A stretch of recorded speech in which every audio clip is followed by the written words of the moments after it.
Hi everyone, it's the ComicFanMan here coming at you with another video.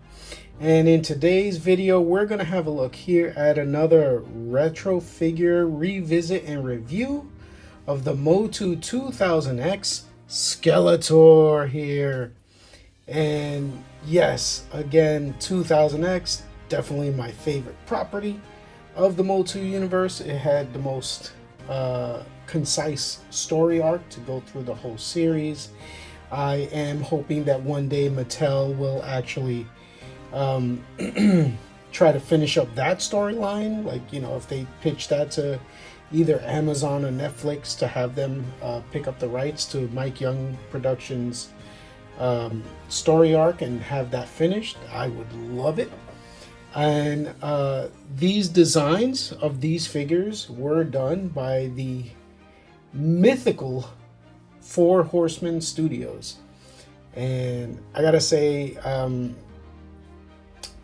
even though these figures were done in, like, you know, 2002, 2003, around that time, you know, the articulation is about, you know, what it would be for that time.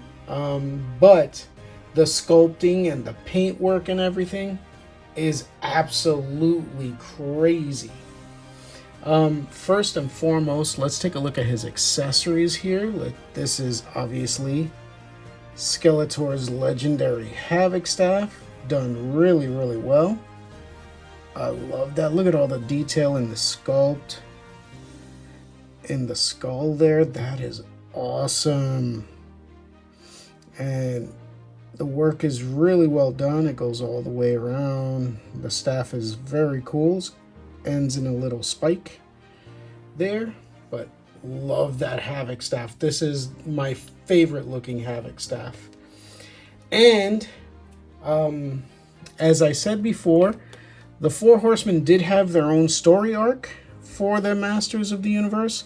And this was originally supposed to be the two halves of the Power Sword. And in the story arc that the Four Horsemen was developing, Skeletor actually got both halves of the sword and put them together. So this is actually supposed to be the vintage style Power Sword. It's two halves of a sword that you join together.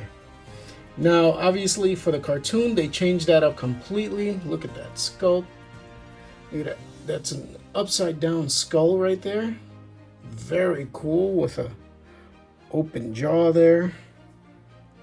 Awesome. And on this side has the bird motif. Very slight there with the wings. So that's supposed to be like Zor and Havoc. So that's the two sides of the Power Sword. But for the cartoon, they obviously changed it. So Skeletor just has these two blades that become one. But I think that's really cool that they even attempted to do the two halves of the Power Sword differently. That's amazing. And now let's take a look at Skeletor himself. Take a look at all of the amazing detail that they did on this figure. First of all, that head sculpt. Look at that amazing head sculpt in there. I love, this is my favorite Skeletor looking face. The hooded skull. That's astonishing. And then all the work, all the intricate work that went into his armor goes all the way around. Look at that. It's got a nice little spine work there. This button here activates his power feature. And there you go. He swings his arm there. But very cool. Look at the stylized, comic book stylized musculature. That looks amazing. Look at that gauntlet there. Again, Mattel, however the Four Horsemen convinced them to do this, is amazing. That they got all of this sculpt and detail in there. And the paintwork is really nice on the armor too. They did the little buttons there. Look at that detail. My goodness. Like this is a 23-year-old figure. And look at the amount of work and detail that Mattel put into this. Like they took the Four Horsemen's vision and really went all out. If I remember correctly, the whole reason that the articulation is this way is because they did want these figures to kind of have that vintage figure feel, so they didn't want to put modern articulation on them.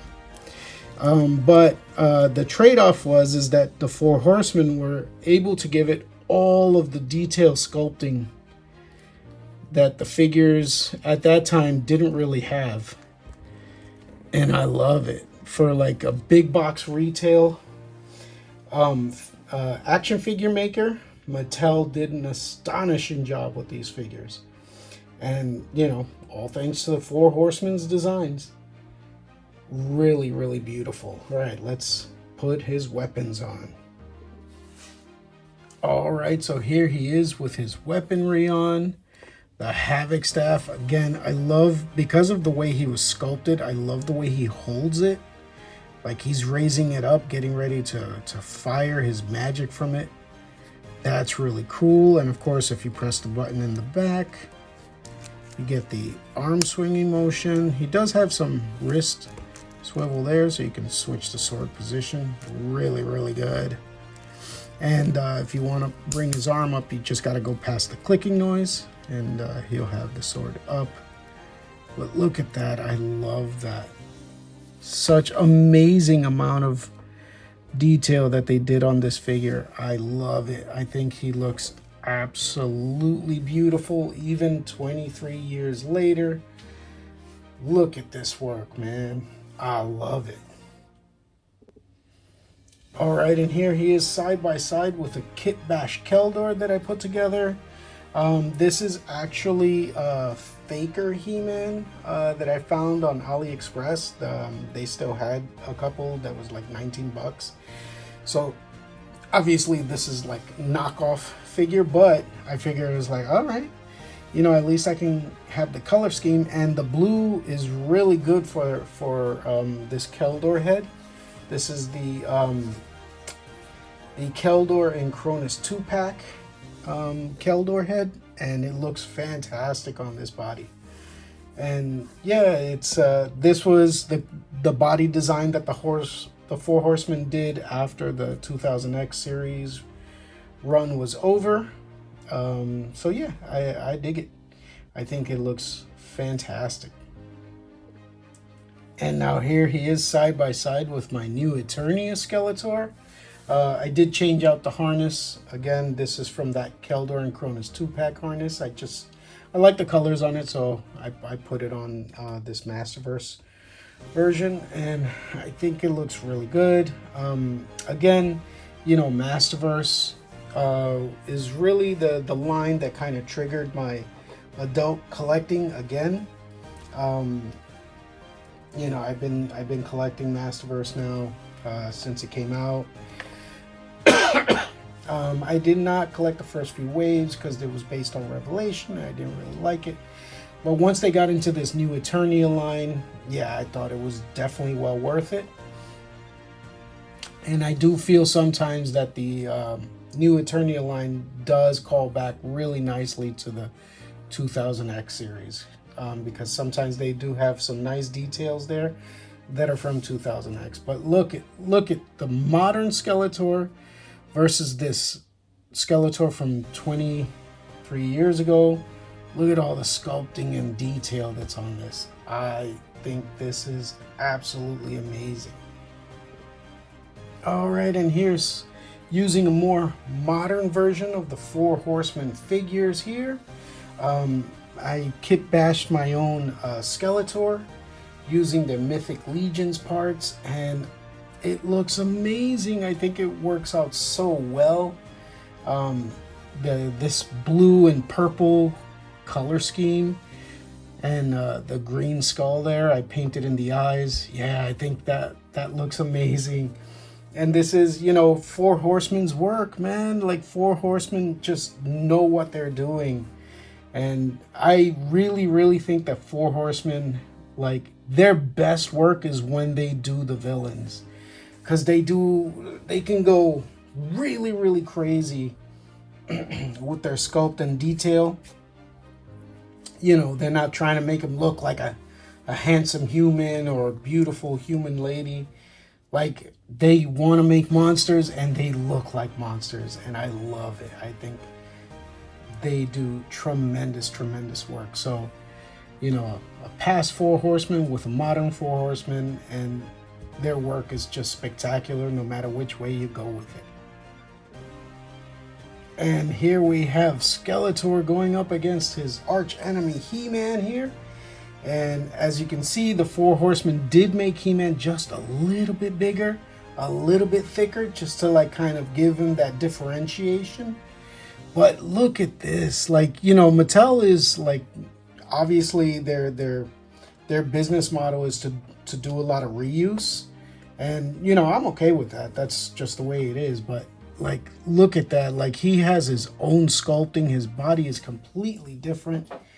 Like, it's so cool. Like what the Four Horsemen was able to get Mattel to do back in the day. Like, this is absolutely wonderful, and I'm really, really happy to have these figures in my collection. And of course, here he is side by side with his vintage brother. And as you can see, wonderful, wonderful callbacks that Four Horsemen did here to really do a beautiful redesign of the vintage figures. And again, the Four Horsemen articulation on these was done on purpose to make it look like this, where the articulation is just the head, the waist, the arms, and the legs. These figures have the same exact articulation: the head, the waist, the arms, and the legs.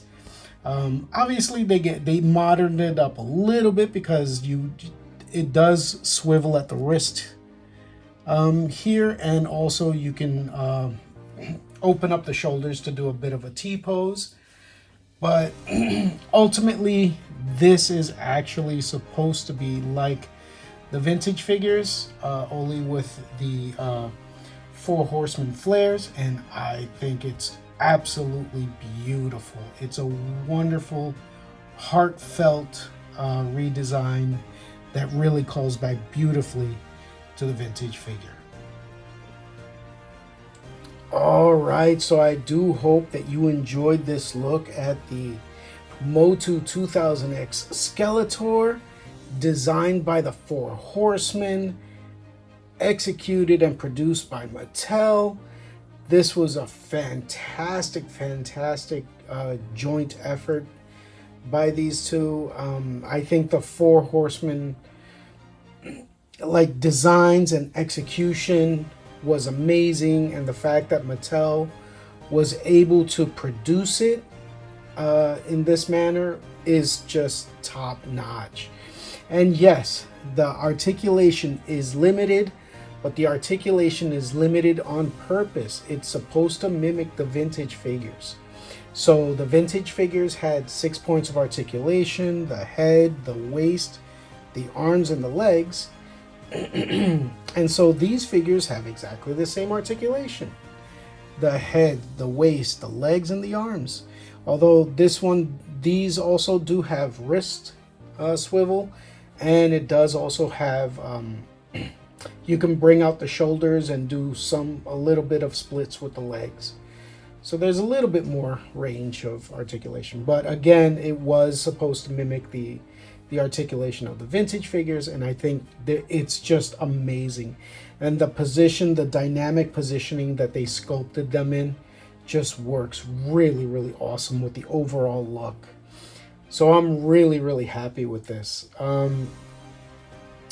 Mondo is working on using these Four Horsemen designs for a new 1/12 scale version of 2000X. However,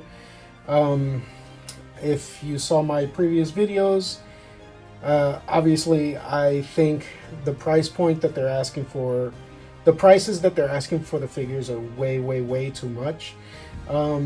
You know, from everything that I've seen on the figures so far, they look like they should be in about the $60 to $75 range. But again, I'll be waiting to get the He-Man in hand to make my final judgment. Although I did just find out that the Skeletor is going up for pre-order in November, but I won't be getting the He-Man in hand until next July. So that's kind of unfortunate, because that means I'm probably not going to get my hands on Skeletor. Because I'm gonna judge whether I buy any other figures from Mondo from the 2000X line based off of what I get from the He-Man. So like, if I do feel like He-Man is not worth that price point, there's no way I'm not getting any of the other ones. So yeah, I am hoping that he's worth the price, but I'm not gonna get the figure until way after Skeletor's orders are put out. So more than likely that means even if I love the He-Man and I feel like he's worth the price, I'm probably not gonna get my hands on the Skeletor. So yeah, you know, it is what it is. I do hope that something, like, you know, gives with that, because the pricing it's just really ridiculous, especially for 1/12 scale figures. You know, I understand there's the tariff charge and all that. However, there shouldn't be a tariff charge for production. Like the production is still, all the supplies are from China and it's still all made in China. So that should not have gone up. Like, I expected the tariff surcharge. I just didn't expect the base price of the figure to be that crazy, because it's like, these are 1/12 scale figures, you know, and then you got companies like Hasbro and McFarlane are going to see this pricing and say, oh, like, you know, well, we can raise our prices too, because there's not much different. Like, He-Man has this squishy chest. Well, so does the Hulk. And everybody gave Hasbro, you know, a problem for the fact that they raised their prices. So I don't see why, you know, Mondo gets a pass for doing the same thing. You know, I know that normally their figures are very high and they're very high end, but normally they're in the 1/6 scale, whereas 1/12 scale, that's a whole different market. That's a whole different demographic of collecting.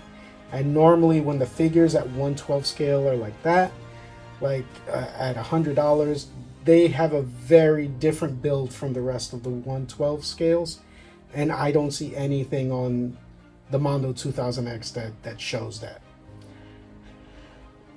All right, so again, I do hope you enjoyed this Skeletor, and if you feel that I've earned it, please give me a like and subscribe, and drop a comment. Let me know what you think about the 2000X line, the classic version, and if you think they're worth picking up. I certainly do feel like they are worth looking into again. So I am gonna see if I can get a couple of these from like eBay and stuff, because they do still have them on eBay. So I'm gonna see about getting a couple more of these. All right, I will see you in the next video. Thank you and have a great day. Bye bye now.